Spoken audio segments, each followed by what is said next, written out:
Hello friends, welcome back to my channel or welcome to my channel if you are new here. I am Martina Lily and today we are putting the new Pat McGrath Labs Mothership 11 Sunlit Seduction to the test. This controversial little palette right here. We're going to see what it's all about. Now, if you have caught one of my reviews before, and especially one of my Mothership reviews, we are going to do in-depth swatches. So I do a full arm of swatches and then I swatch in each individual shade on the back of my hand for you guys as well. Then I'm going to create a look and kind of give you guys my first impressions, my first initial thoughts on the palette. And then in the coming days, you will see a full in-depth swatch comparison video of this palette against the rest of the Mothership collection. I do that pretty much every Mothership that's come out. I think I've got quite a lot of those videos. I have a Pat McGrath playlist. I will link that in the description box below. And then you will also see a 3 looks 1 palette using this Mothership as well. So they will kind of come over the next week or so as well. So hopefully that all sounds interesting to you guys. If it does, go ahead and do the YouTubey things, like, subscribe, hit that notification bell, and let's get into it. Before I get into the in-depth swatches, there are going to be timestamps down below in case you guys are only interested in certain parts of the video. Everything will be linked in the description box as well that I'm using on my face today, including the palette, and they will be affiliate links, so if you shop through them, thank you so much. I truly appreciate it. Now, before I get into the meat of this video, I would also like to say this is completely my own opinion. You do not have to have the same opinion as me. That is completely okay, but this is my personal opinion. Am I disappointed that this is an all pink palette?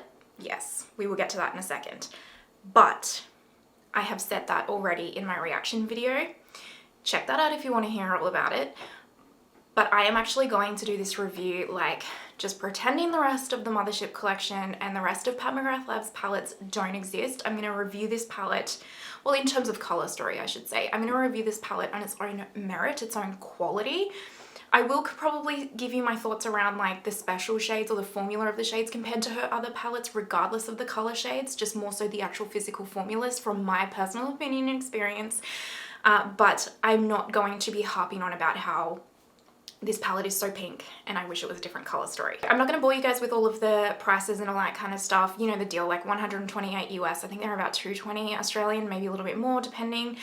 This got such a weird release. It like dropped super early on her website and then some people could get 30% off. I was an idiot and did not get 30% off. I totally paid full price. Now I'm going to insert B-roll of what the actual particular carton looks like. It is gorgeous. It's the same outer packaging as Sunlit Seduction and Utopian Dream, just slightly different colors. And then you have the Mothership itself. So again, same outer packaging. And I have swatched mine already, so I will also insert some B-roll of it completely untouched for you guys. Now with this Mothership, it follows the same formula in terms of you get these 6 shades here, which are the matte and metallic formula, and then essentially the 4 special shades down here. These are not baked special shades. And if you want to know a more in-depth kind of history of the Pat McGrath Labs Motherships, I'm going to link a video down below. I think it's Enchanted Garden with Beth or something like that. I'm going to put the name on the screen, and she did the most amazing in-depth kind of history of the Mothership from Pat McGrath Labs and the different formulas and that kind of stuff. I loved the video so much, so I'm going to link that down below as well for you guys to check out. But these are not the baked formula. These are very much just a pressed kind of pigment eyeshadow, so it is different to Utopian Dream and down. So Utopian Dream had 1 pressed pigment and 3 baked formulas. From Divine Rose 2 down to Subliminal, they were all baked formula special shades. Moonlit Seduction had 4 pressed pigments, and to be honest with you, I absolutely adore Moonlit Seduction. Everything about it is gorgeous. This one also has 4 pressed pigments, so we'll see how they perform on the eyes. Now, we're going to get to swatching in a second. I want to give you guys some initial thoughts. These metallics, keep in mind, swatching does not always equal what they translate to in the eye. So this is a first impressions based off swatching. If you don't want to hear this, skip to the next step. These metallics feel quite thick and dense, almost like the Melt Cosmetics formula, almost. I think if you have mature lids or do not like a heavier metallic, based off of swatching so far, I don't think you're going to like these. They don't feel like her normal metallic formula, at least from my opinion. But I will go into that in more in depth in the swatch comparison video that I post after this one. These right here, swatch pretty. These 4 actually quite remind me of the Ritualistic Rose Special Shade Quad, which we will compare in the swatch video as well.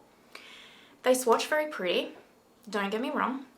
This one right here though, it was not swatching great. I'm not gonna lie. Again, swatches on everything. I will keep in mind for when I put it on the eye, but it does not swatch great. It really does not. It swatches patchy. It doesn't feel the same formula as these three, that's for sure. It feels different and it feels like a cream in the pan, but then when you put it on the back of, like when I was swatching it, it came out patchy and real gritty. The swatching of this palette overall was meh. And I'm not trying to be harsh because of the color story. I swear, I'm just coming at this. I promise you I'm coming at this completely unbiased on the color story and just basing it purely off of like my personal preferences and my past experiences with Mothership formulas, okay? Whenever Pat releases a Mothership, and I look at the pictures on the promo, her pictures are always really saturated and like filtered and all that kind of stuff, which is totally fine. But I just usually find when I get the palette, I fall even more in love with it in real life than I have from the pictures, because in real life, like the pictures just never capture the intense beauty of what a Mothership holds to me. And Moonlit Seduction was the same, because I remember in the pictures, Moonlit Seduction seemed quite pinkish leaning, but then when you get it, it is not at all. Like I think there's like one or two plumish shades, but the rest of it is not pink at all really. And it's just, I just fell in love with it. It's my favorite Mothership hands down. And that has pressed pigments, right? This one, when I opened it, I was like, oh, it is beautiful. And it looked beautiful to look at, but I wasn't as taken aback as I was with like say Moonlit Seduction or the others. Then when I swatch these, like anytime I've ever swatched a Mothership, I'm like jaw drop on the floor, mesmerized, makeup gremlin is so happy, I'm just in awe. And I just didn't feel that way about this palette when I was swatching it, I'll be honest. Were these pretty? Yes. Were they amazing and like awe-inspiring like her other Motherships in my personal opinion and the experience that I had? No. So I'm gonna be really interested to see how these perform on the eyes. I'm sure they'll be beautiful, but just I haven't had the same experience with this Mothership like in swatching it and seeing it for the first time as I have with all of the other 10 Motherships. And that was a surprise to me because I truly expected to get this in person and completely changed my mind from my reaction video. I really truly did.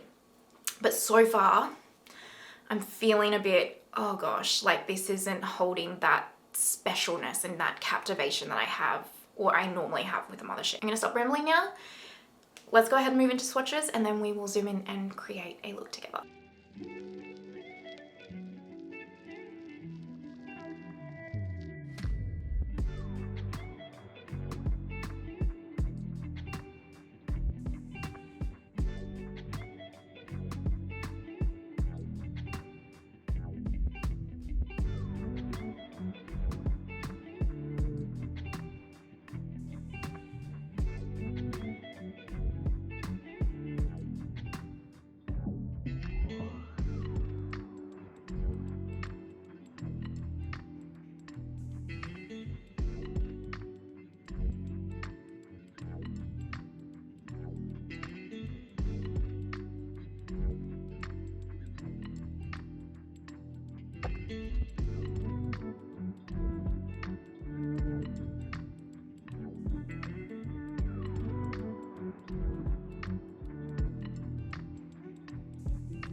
Zoomed in nice and close. Hopefully those swatches were helpful. As I mentioned a couple of times, we will do an in-depth comparison of this Mothership against the rest of my Pat collection over the next coming days whenever I can film and edit it. I also did pick up the eye primer. So this is the Intensifeyes Longwear eye primer. You know I'm the biggest fan of the Intensify stick. I picked up this and another Intensify stick, and so I'm excited to try this because I am probably the #1 biggest advocate for the Pat McGrath Labs Intensify stick, seriously. I should have shares in that one product. Also, thank you for all the kind words about my short hair. I did go to a hairdresser and, you know, get it styled and cut and colored and everything.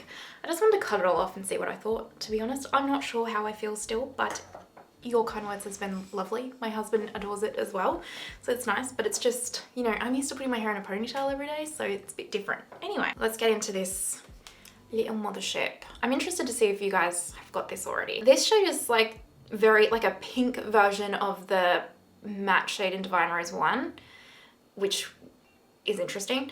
And then this one is actually beautiful. It's quite a brown, but it's also got a bit of a pink undertone to it, but it's quite beautiful. So anyway, I don't know why I'm saying this. I'm gonna dip into this pink shade first, Refa 27. I'm going to, well, yeah, I always forget how pigmented her mattes can be. I will say the thing about Pat's mattes is you can really build them up or sheer them out. So one of the best things about Pat's brands and her palettes is that they cover such a wide range of skin tones, which I think is brilliant.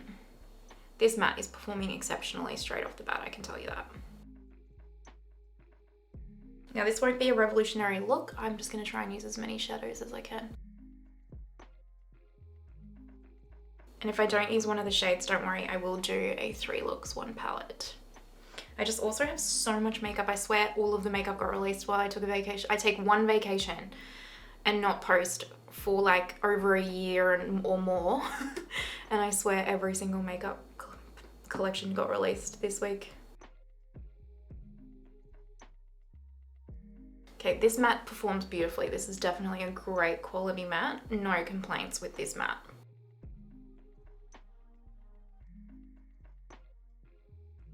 I'm gonna now take a What's Up R103 and we're gonna try this shade right here. Just see how that turns out. That's a lovely kind of medium tone deepening shade. That really is. Oh, that's a good quality matte too. Nice. Well, I like these 2 mattes so far.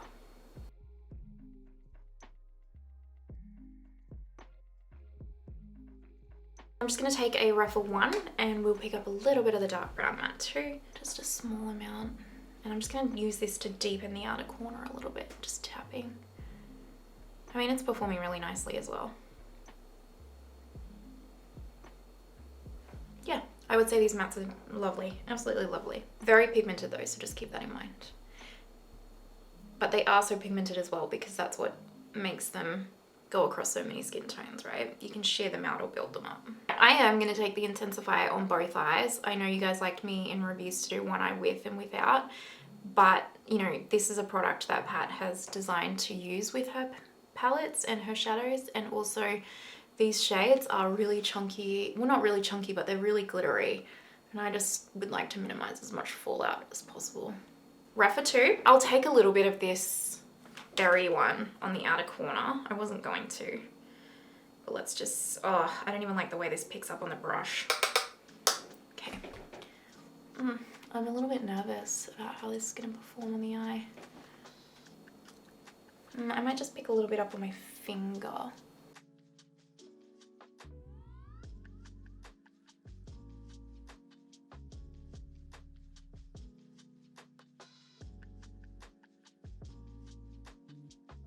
I mean, it's pretty, it's just a little bit thick for my liking, but it is pretty. So if you like that kind of real dense foil, like it really reminds me of the Melt Cosmetics formulas, the metallic formulas, which is not my personal favorite. If you've been around here, you know that, but this just doesn't seem like a special shade to me at all.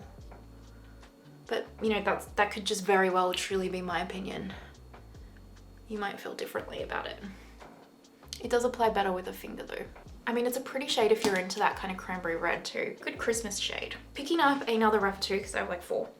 I really want to go into, well, I was going to go into the purple shade, but maybe we'll save that for another day. Maybe I'll go into this shade next. I'll press that all, like the next shade, I'll kind of just leave the inner corner free. That's pretty, I like that. I can see myself using this shade a lot. does have that fallout, so just keep that in mind. But it's not doing too bad, especially on the Intensifeyes stick.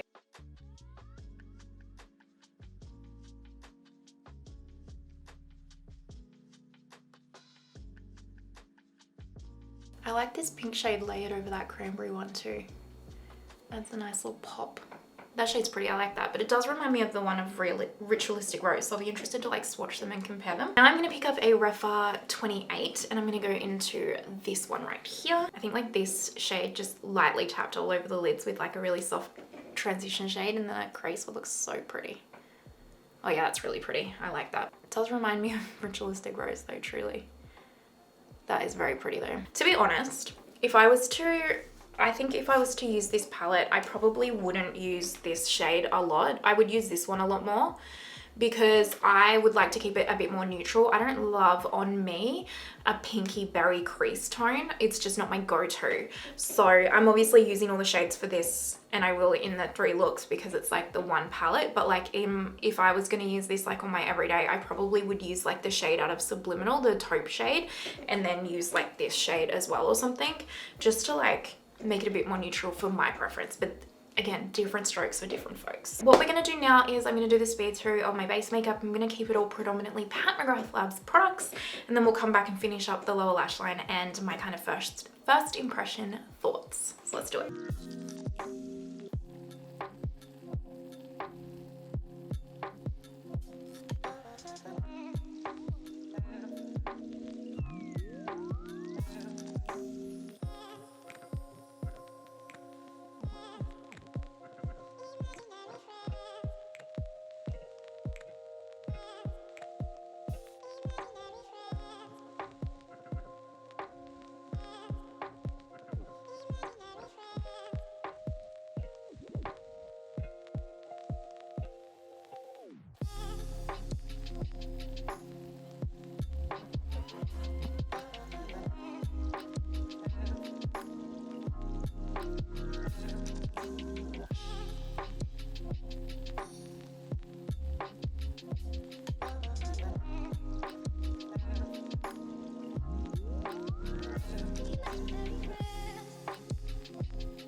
Base makeup is all done.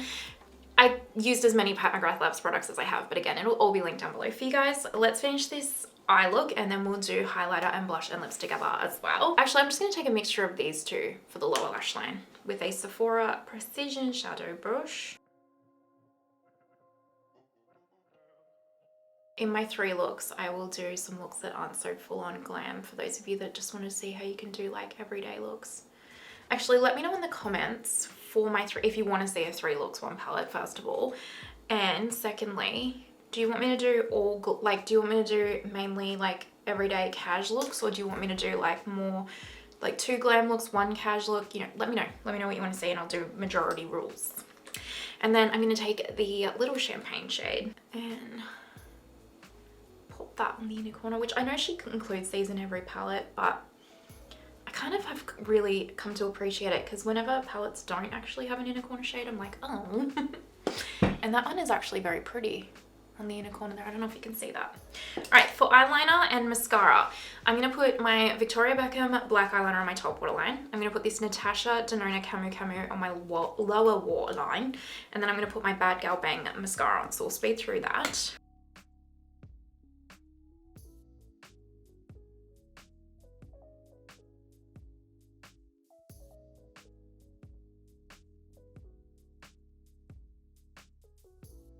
So that's the eye look all complete. I mean, look, it turned out pretty. It really did. I think that the metallics, like these shades have been pretty. This one is a little dense for me. I can see myself not getting a lot of use out of that cranberry shade. It just feels really dense, like the Melt Cosmetics, and it doesn't feel like a special shade. It just doesn't. These ones as well, they feel very pretty, but they don't quite feel like special shades either. I don't know. When I do my swatch comparison video and stuff, I think we'll get a bit of a better idea as well. Anyway, let's finish this face. I don't have the liquid highlighter from Pat, so I'm just going to take this Divine Rose highlighter, which is absolutely beautiful. I think it's discontinued, which is a shame because look how gorgeous it is. I actually picked up 2 new shades of cream blushes from her. I picked up Fleur and Forbidden Fleur, so I'll just quickly swatch them for you. Because these have really grown on me. They're not my all-time favorite formula, but they've really grown on me, and I really, like, I think in my initial review I said I wanted the whole shade range because I really loved the shades. And so because they've grown on me so much, I was like, okay, I'm going to pick up the other 2 shades that I desperately wanted. So this one is Forbidden Fleur, and that's Fleur. I think we will go this one, the deeper one.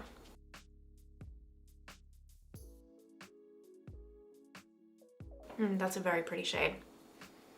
I like that. And then I'll top it off with a little bit of these 2 mixed together from the Blushing Delights palette. I deported it, if you're wondering. This is a deep Z palette and it fits the domed ones perfectly. So I'm just going to take a Smashbox brush and mix them together.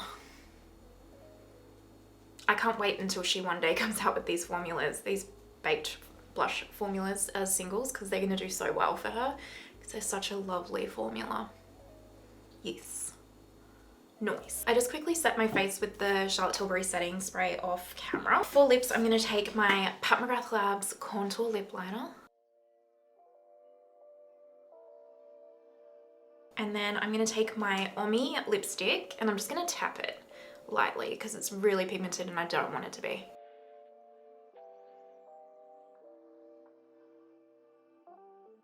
I am just going to take some Bikini Gloss from Victoria Beckham. Let me figure out what I'm going to do with hair and jewelry and stuff, and then we'll zoom out, see the finished look, and I'll give you my final first impressions thoughts. Alrighty, this is the finished look using Sunlit Seduction from Pat McGrath Labs. What do you think? I mean, look, did it turn out very pretty? Yes, it did. Okay, here's my first impressions. Again, please, this is just my opinion. You're entitled to your own. If you didn't agree with my reaction video, I know you're going to be watching this and being like, you're just better, blah, blah, blah. I promise you, I was fully expecting to come on this video and look like a clown and be like, oh my God, I love this palette. I promise you, because I've done that before. I don't know, if you've watched me for a really long time, you know when something excites me. Like, I am ridiculous about it. Like, I just can't help myself. I truly love makeup so much that when I fall in love with a product, I am beside myself. Like, I feel like if you've watched me for a while, you know the vibe that I'm talking about. And I just haven't gotten that from this. I really haven't. And I don't know, I don't think that these shades are as special as her other special shades. I really don't, including Moonlit Seduction, which is also a pressed formula like this. So it's not even just because they're not baked. I just don't think these are as special as her other Mothership formulas. I really don't. And so you couple that with the fact that I don't even want to say that I'm not inspired by this color story, because that's not true. Because while, and I know there will be people that disagree with me about this, while I wouldn't use all of these shades to create a holistic look all the time, unless I was really going for a pinky look, there are a lot of shades in here, like these 3 especially are my vibe. While I wouldn't use a pinky leaning, like matte color story to go with these, I would reach for these quite a lot. So I could see myself reaching and dipping into this palette quite a bit. And I think if you love a pinky, mauvey cranberry eye, my goodness, this color story is perfect for you. Like, it's absolute perfection for you. But just strictly in terms of the quality to the other 10 Motherships, I don't think this is there personally. My recommendation would be, if you really, really want this palette or you're a collector, wait for a decent sale, get 30% or more off it, and you'll probably be pretty happy with it. But I think if you are as intensely in love with the other 10 Motherships as I am, I think you might be disappointed by this. But again, that's just my opinion. And as I always say, everyone's value of dollar is completely different. You do what you wish with all of this information. I'm not here to tell you how to think, what to think, or how to spend your money. I'm just here to tell you my personal experience with the makeup product, and that this has been it. All right, I'm going to also film that in-depth swatch comparison video, so keep an eye out for that. And I hope you enjoyed this one. Let me know your thoughts in the comments below, especially if you've tried it and what you thought of the formula against her other motherships. I really would love to hear from you guys about your experience with this palette. And yeah, if you're watching to this point, you know you're an absolute legend. I appreciate you so, so much, truly. Thank you. And I hope you have the most amazing day wherever you are in the world, and I will see you next time. Bye.